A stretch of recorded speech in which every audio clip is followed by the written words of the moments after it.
Mheshimiwa Alan Thomas Mvano, mbunge wa Kakonko, sasa ulize swali lake.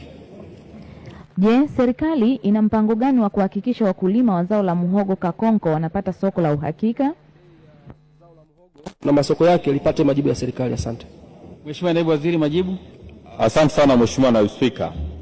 Serikali kwa kushirikiana na sekta binafsi imeendelea kutekeleza mkakati wa kuendeleza zao la muhogo nchini kwa lengo la kuongeza tija na uzalishaji, kuimarisha upatikanaji wa masoko ya uhakika ya bidhaa za muhogo na kuhamasisha uwekezaji wa viwanda vya kuchakata muhogo ili kuongeza thamani ya zao hilo.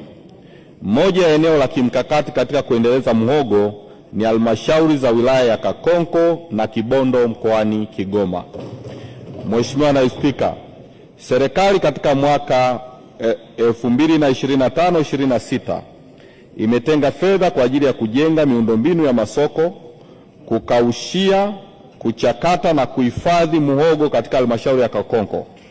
Tayari wizara imefanya tathmini ya eneo kwa ajili ya ujenzi wa miundombinu hiyo pamoja na kuandaa usanifu, michoro na gharama za awali kwa ajili ya kuanza kumtafuta mkandarasi wa ujenzi. Wizara inaamini taratibu zote zitakamilika mapema ili kuhakikisha wakulima wanaanza kuongeza thamani ya zao la muhogo, kupunguza upotevu baada ya mavuno na kuimarisha upatikanaji wa masoko kwa wakulima. Mheshimiwa Alan, swala nyongeza.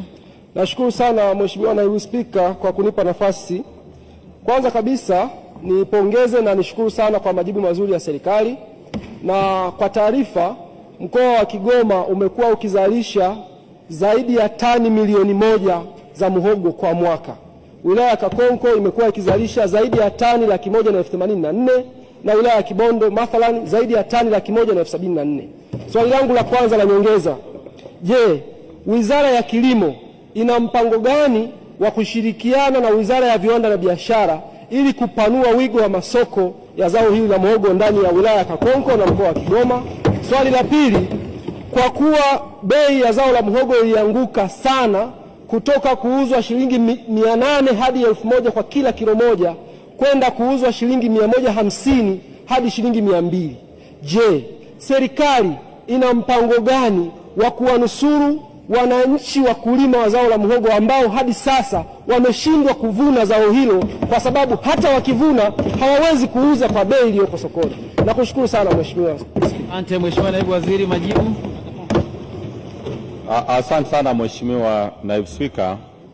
Nimpongeze pia Bwana Alan Mvano, ameanza vizuri kuwafuatilia wananchi wake wa jimbo la Kakonko, na mimi naomba nimjibu kwamba moja, sisi kama serikali Wizara ya Kilimo pamoja na Viwanda na Biashara tumekuwa tukifanya kwa ukaribu sana, na ndio maana utaona katika moja ya hatua ya awali sisi ambao tunaifanya sasa hivi ni jukumu la kujenga soko katika halmashauri ya Kakonko, na Wizara ya Viwanda na Biashara itakuja kucomplement jambo hili kwa kujenga viwanda ambavyo vitasaidia wakulima katika eneo hilo.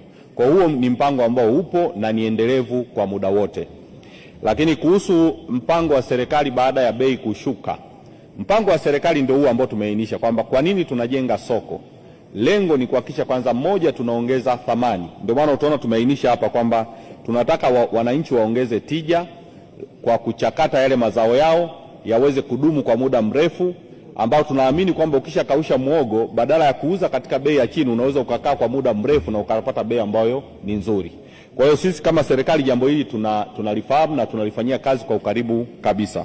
Kwa hiyo tu nimthibitishie tu mbunge kwamba moja ya kazi kubwa ambayo tutaendelea kuifanya katika eneo hili ni kuboresha haya mazingira ili bei ya muhogo isiweze kushuka kama ambavyo ameainisha hapo.